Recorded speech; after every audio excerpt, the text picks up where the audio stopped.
We just took this LS430 on a final test drive, and there's a check engine light. I'm going to show you how we figure out the problem using Toyota Techstream. So we hook up our OBD tool down at the OBD port, and we log into Toyota Techstream, and that gets us to this screen where we can access the systems in the car. So right here we can see a P0327, which unfortunately is knock sensor 1, circuit low input, bank 1. So we're either looking at a wiring harness problem where rodents might have eaten it, or a bad knock sensor harness, or a bad knock sensor altogether. Another important point here is you'll also notice usually the track off light and VSC light will come on, and it will show that we have a problem with the ABS system here. So you have all these other codes: ABS control system malfunction, lost communication with yaw rate, lateral steering. This is only triggered because we have a knock sensor code. So don't try to chase other problems and think there's an ABS problem when you have to take care of the knock sensor problem first. First step, we got to take off this engine cover. So there's two 10mm nuts. This one's already gone. We don't have to worry about that. The LS430 is a lot easier than the LS460. Here's your intake manifold. Fortunately, our knock sensors are underneath this manifold. So we're gonna have to see if we can look inside of here underneath with possibly some light. We might see some rodent damage or like mouse homes or something like that. But either way, we're gonna have to remove all of this and see what the problem is. So here we're using a simple borescope camera underneath the intake manifold, and you can see that black circle. That is one of our knock sensors. There are two.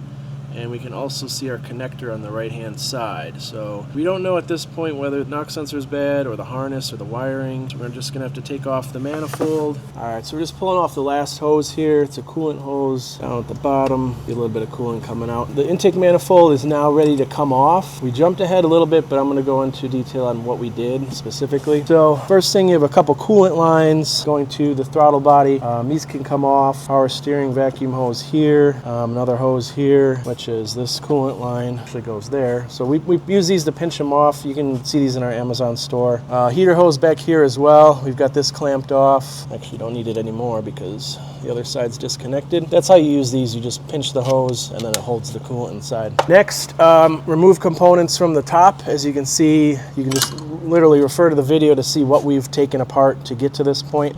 These stay, but you do have to disconnect them from the intake manifold here. We keep all the parts up top near the firewall, right side or driver's side, flipped if you're in the car, but we keep all the bolts separate so we know what goes where. Wiring harness has to be unbolted and set aside. So same thing there, you can disconnect everything you see here. This probably didn't need to be disconnected, but get it right over this engine lift point. That should be enough room. Fuel line here needs to be disconnected because we're pulling the manifold with the fuel rails attached. Another cool tool we use is the connector puller. This is also on our Amazon store. What this does is allows you to grab the connector like so and squeeze and then pull the connector off whatever it's connected onto. One of the benefits of a Midwest car or a temperate climate car is that a lot of these connectors are not brittle. So you can pull these off, you can squeeze them, and they're not going to break like a lot of the ones that get super hard and crusty, hotter climates. So all these fuel injector connectors, any connectors you see in here on this car, they come off no problem. So we don't have to do any kind of splice work or new harnesses, new connectors, nothing like that. Same with the hoses too. Like this vent hose specifically on this valve cover. A lot of times this is rock solid from hotter climate cars. On here it's fine. And then this clamp, when you remove the hose, you keep the clamp on because this clamp keeps the integrity of the hose. If you take this off and then pry it, the hose will typically rip. And then when you reinstall these hoses, a little spray of silicone spray before you put them back in helps them seat. The intake manifold is held in by a series of bolts. They're 12mm head.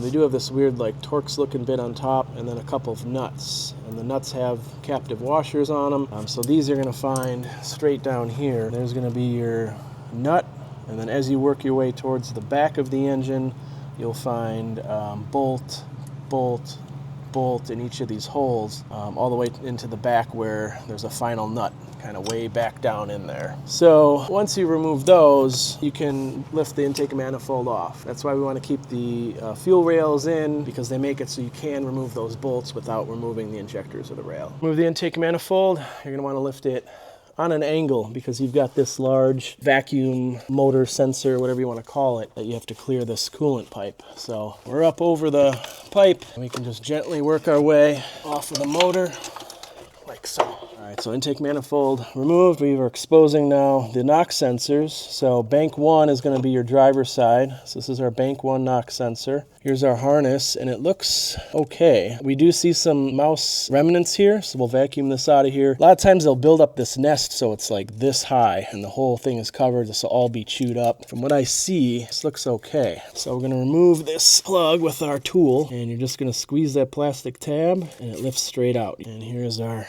passenger side, bank 2, same situation. And this looks good. I don't see any problems with the extra wiring or connectors, so I think this sensor might be bad. We'll show you how to test it to make sure, and then we'll get a new sensor installed.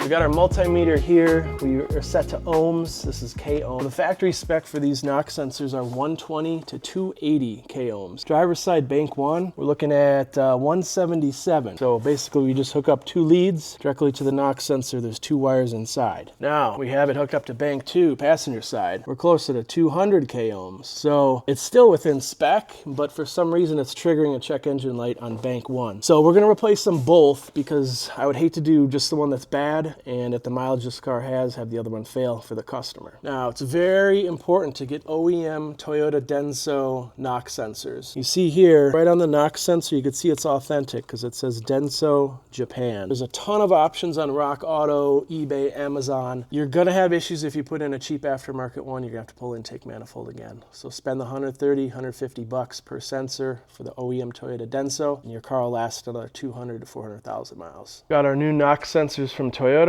Denso Japan, same exact ones as what are in the car now. Here's your part numbers right here, 89615-06010. So we're gonna go ahead and test these new sensors, see where we're at on a new one. Same as before, we're exactly at 200 K ohms. So that's the same as the passenger side and better than the driver's side. So whether, you know, when the motor heated up and that driver's side sensor got hot, maybe it got worse with resistance because at cold we're measuring the 170 or 180. Still within spec, but it wasn't working. And I'll test our other one here. Same thing, almost a perfect 200.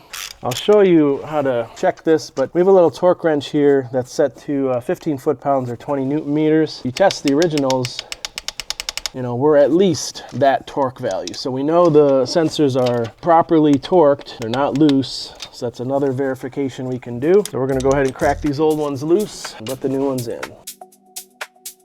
Installing the new sensor right on the stud, and obviously we have the wiring harness here, so we know this has to point that way and not forward. They do have the orientation in the factory service manual, so if you're building an engine from scratch, it tells you exactly where to position it. 12 millimeter on an extension with our torque wrench. We're just gonna hold the sensor steady.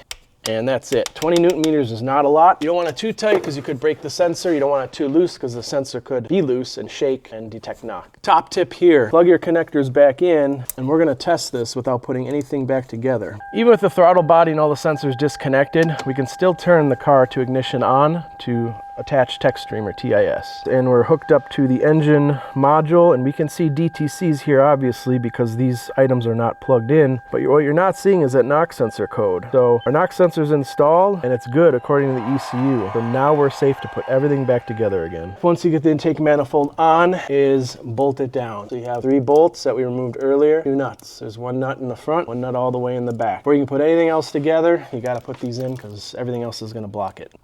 Once you're done, double check everything.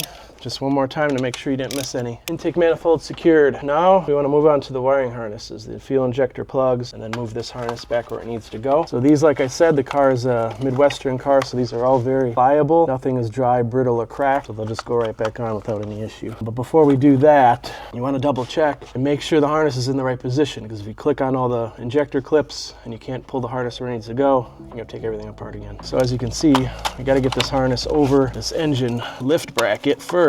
Now we can plug everything in again. Another top tip, put your bolts back and nuts where you removed them from. That way there's never any confusion on what goes where. We've got our harness bolt here. All we gotta do is remove the bolt, and then we know if that secures that harness bracket. Then you're not guessing from a pile of 40 bolts and nuts what goes where. Now, this bracket right here, you'll see it's above the intake manifold. It's very easy to forget this under the intake manifold because it's part of that vacuum assembly. So if you don't see this or it's stuck underneath, you're gonna have to pull the whole manifold again. So really important to make sure you know where this piece is. Tired of these wiring harness clips, retainers, breaking, and not being able to secure your wiring harness? Over time, these just break, they get brittle, they crack, and you can order them from the dealer, but we have a solution for you. In our Amazon store, they have zip ties with the same factory retention system. So what you can do is simply zip tie your wiring harness and insert the clip into the factory location, cut off the excess, and it's as good as new.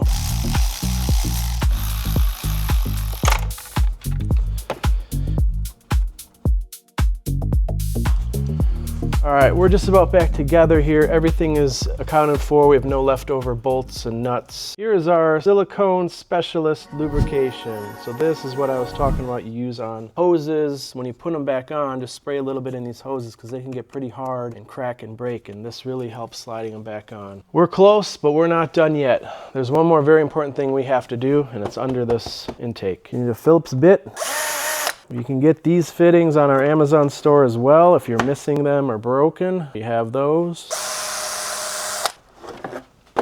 You'll notice first, sometimes for whatever reason, we open these up and we see this coolant cap loose. So check that when you buy a car, check your own, make sure it's on, secured, and pressed onto the tank. Down here, you'll see your coolant overflow level. So this level should be at this mark at all times. We opened up some hoses, we lost some coolant. Now we gotta refill that to a little bit over the high line because we're gonna assume it's gonna pull some extra coolant back into the system. We use the pink Peak coolant. This is available locally. You can also use the Toyota Pink. It's basically the same thing. We haven't found any issues using this stuff. So what we're gonna do is just pour this in with the funnel, try not to spill any. There's the full line, and we're gonna do a little bit more because we're gonna assume it's gonna pull some back in.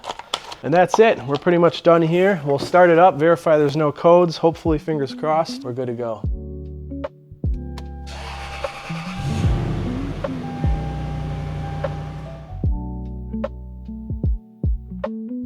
This is an example of a car we bought and sold to a customer, but the knock sensor issue came up. So we were able to fix the problem. Now we can sell the car without issue. But we can also do these repairs on your cars. So please like, subscribe, comment, click that little notification bell in the lower corner, and you'll see what we have coming next. We've got a lot of LS430 repairs. Let us know what you want to see in the comments.